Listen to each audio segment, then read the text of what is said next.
Well, hello there, and welcome to this episode of the Terri Show. That I want to start with a question.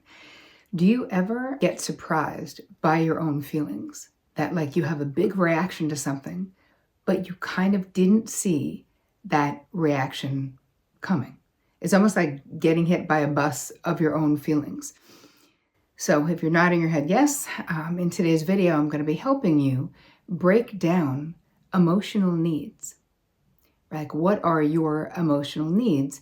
And helping you how to identify your needs and the ones that are going unmet right now. And in the steps that I'm going to teach you in this episode, you're going to be able to be less frustrated in your relationships and in your life overall. So before we get into it, if you're new here, I'm Terri Cole. I'm a licensed psychotherapist, a relationship expert, and the author of Boundary Boss, which you can get at boundarybossbook.com. And before we get started, I want to make sure that you subscribe and that you hit the bell so that you don't miss anything, because I roll out new content every Tuesday and every Thursday just for you. So make sure you subscribe and hit the bell to this channel. I want to say thank you so much for all your questions and all your comments. You guys know I read them all and I love to highlight them. So today I'm highlighting a comment from Jonah under the video, How to Set Boundaries with a Critical Mom. Thank you, Terri, always for the scripts and tools you give us to navigate the most difficult of people. Thank you, thank you, thank you for all the content you've put out. You change people's lives every day. Well, thanks, Jonah. I really appreciate you taking the time to let me know how you feel about that video about how to set boundaries with a critical mom. All right, let's move it into today's content. Emotional needs. They're kind of mysterious. Understanding our own emotional needs can be a big ask. So why do we struggle with this? Why do people struggle to identify their own emotional needs? I've seen this over and over again in my therapy practice. So one thing is lack of emotional education. Right? What did you learn, right? Many people grow up without being taught about emotions and about emotional needs. And this means that you don't end up having any language to share your emotional needs or even know how to identify, right? That's the frustrating thing. When you have a feeling like I was describing at the top, and you really sincerely don't know why you feel that way, especially if it's an upsetting feeling, it's a drag to not understand what's going on in your own body and why. We have social and cultural conditioning.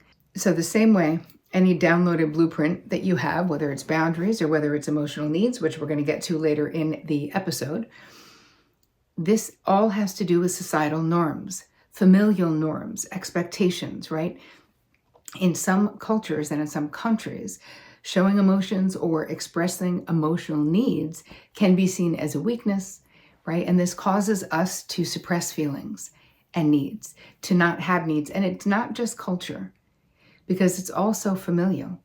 If you grew up in a family system where you had adults who were not parenting very well, or maybe there was addiction, you learned to not have a lot of needs because you knew that the adults in your life couldn't meet your needs, because a lot of times, if you were parentified as a kid in that situation, you were dialed into the needs of the adults in your life. And this was a way to stay safe.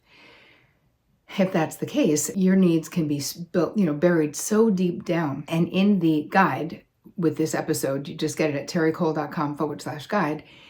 I'm going to give you sort of deep diving questions where you can get access to these unmet needs, but it's really important that we know them, because how can we expect other people to meet our needs? And a lot of times we expect people to read our minds, and we don't even have it in our mind what the need is that's going unmet.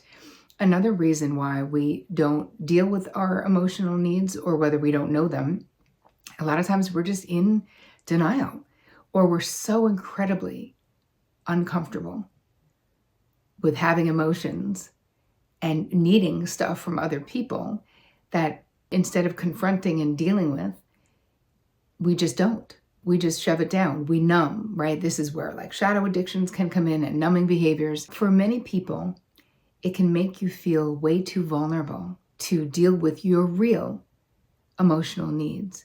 And it's interesting, I grew up with a paternal impactor, so my father, who had a very low emotional IQ. And I don't know if his actual emotional IQ is low, but his ability to communicate anything that was intimate or emotional was completely not there. And so I knew when I was interacting with him, certainly when I was younger, that like he was not the person to become emotional with. There was no way to have a need that my father was going to fulfill because he didn't have the capacity to do it. But I also knew how uncomfortable emotional stuff made him just by the way he was in life. He was so incredibly shut down. I feel like he's sort of a perfect example of someone who doesn't know their own emotional needs, is not prioritizing them, and definitely numbed with alcohol. That was his way of coping. So what happens if we have all of these unmet needs in life? What are the consequences of that? It is emotionally distressing, right? We can have mental health issues from not handling, not knowing, ignoring, neglecting it. We can look at it all kinds of different ways. Because what happens when we do that? This can lead to feelings of sadness, feelings of anxiety, frustration, anger. And really over time, if this is like a long haul that you're behaving in this way, it can really contribute to mental health disorders like depression or anxiety disorders, right? It's almost like there's a cumulative effect of all of this suppression over, weeks, months, years, decades, that really ends up negatively impacting us internally. It also can create strained relationships in our lives, right? Because unmet emotional needs, it makes you feel misunderstood, unsupported, unfulfilled, right? It's just not satisfying being in a relationship where the other person is not meeting your emotional needs, even if it's because you don't have the capacity to ask for it, or you can't even identify what it is that you need, which is basically what this episode is all about. Is I'm going to give you a bunch of steps that you can take to understand yourself better. Because when you feel that way in a relationship, it leads to conflict, it leads to dissatisfaction, fighting, resentment, having the same fight over and over, feeling marginalized, feeling misunderstood, feeling unimportant. And these are all things that I've heard in 25 years of being a therapist from my predominantly people who identify as women. All right, one thing that I think can be really helpful here, and it's something that is totally available, it's been around for decades, and you can find it online for free, basically, is understanding your own love language.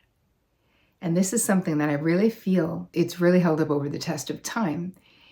In my therapy practice, I would always want my clients to know their love language, because your love language is based on your emotional needs.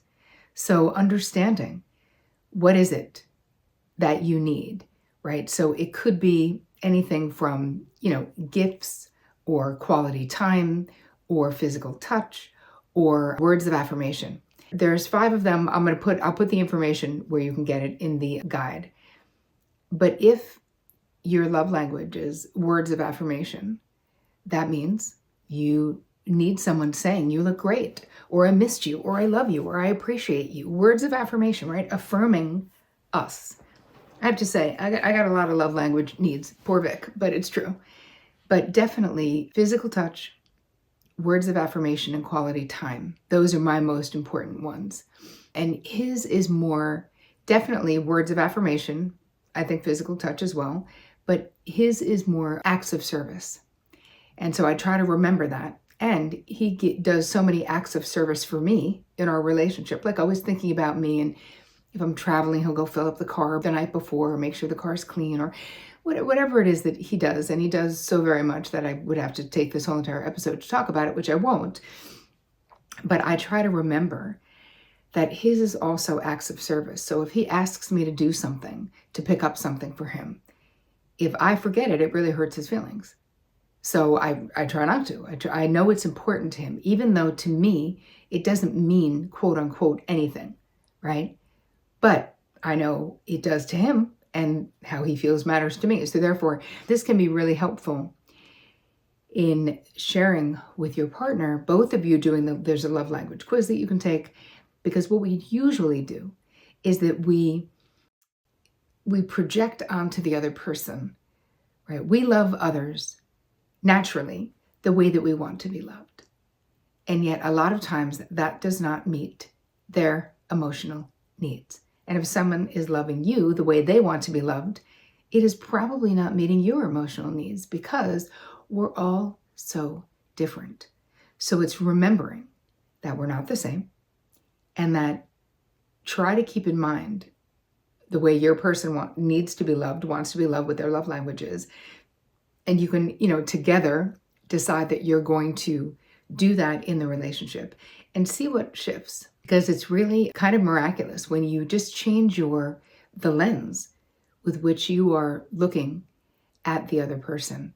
And when they know specifically what makes you feel loved, hopefully they'll do more of those things. Another way, I've also added this to the guide for you, another way for you to identify or uncover emotional needs that are going unmet is to look at your disappointments and look at your resentments, right? So if you are frequently disappointed, or you have a persistent feeling of disappointment, this could definitely be a sign that your emotional needs are not getting met. You might feel let down, let's say something, random, that other people are not recognizing your accomplishments. This could indicate a need for more recognition and validation. And some people would be like, well, everybody needs that, but it's not true. Everybody doesn't. But what matters is you figuring out what you need that you're not getting, because then you can start to communicate those needs and then fulfill those needs yourself in different ways as well. So let's look at resentment and holding grudges. So this suggests that some kind of a need has gone unfulfilled. If we're still holding on to something, a need was not met, whether it was a need to, maybe you had a fight with someone and they had the last word, but you don't feel like you got a chance to say what you wanted to say, that will really embolden that grudge. That'll have you hold that longer because you feel like you didn't get a chance, right? Over time, these unmet needs can build up into longstanding resentments.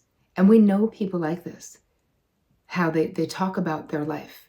The grudge holders, because they'll tell you a story about something bad and someone they're mad at. And every time they mention that person, I had a friend like this, she'd be like, oh yeah, that was the one who, remember, didn't come when I needed her that night. Like literally reminding herself every time how all of these people failed her, which made me very wary of being in a friendship with someone like this. Because I was like, if her repetition is to be failed by others, no matter what I do, somewhere along the line, unknowingly, because she doesn't communicate, I'm going to end up being on that bad list, which of course did happen, which I was not surprised at, but still.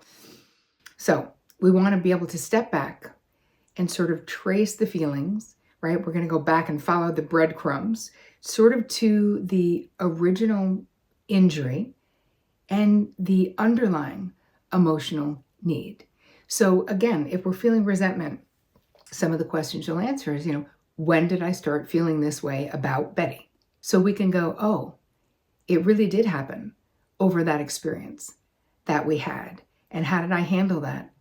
Oh, I didn't say anything to her, but I just kept nursing that grudge over the years, continuing to feel injured and even more injured by something. So why it's important that we sort of go back to the scene of the crime, quote unquote, is that it makes it so much easier to figure out what your next right actions are. Sometimes just acknowledging something, sometimes just decoding how we're feeling is enough to release a lot of unwanted negative feelings of resentment or grudge holding. So the last thing we're going to talk about is doing an emotional needs inventory. So that means you're going to identify like what need is going unmet in you. And we're going to do small and big ones, because here's the thing, you guys, on the small needs that go unmet, whether it's a need for, I don't know, let's say it's order, right? I have a need for order. If I take a shower, I get out of the shower, I dry up, I put the bath mat back up on the bathtub, I pull up the curtain closed. That's what I do personally. If someone is showering in my house that isn't me, and they get out of the shower and they leave the bath mat down and they leave the shower open, I feel resentful. I'm like, why don't you just leave the tub the way you found it, right? And that's something that I've had different conversations with Vic about, different conversations when my niece was staying with us, and not like making it a federal case, just saying, please remember when you get out of the shower to put the mat back and close the curtain, because when you don't, I have to. And they'll be like, no, you don't. I'm like, no, but I actually do, because my need for order says I have to. So can you please just remember? And listen, if they don't, I'm still going to do it.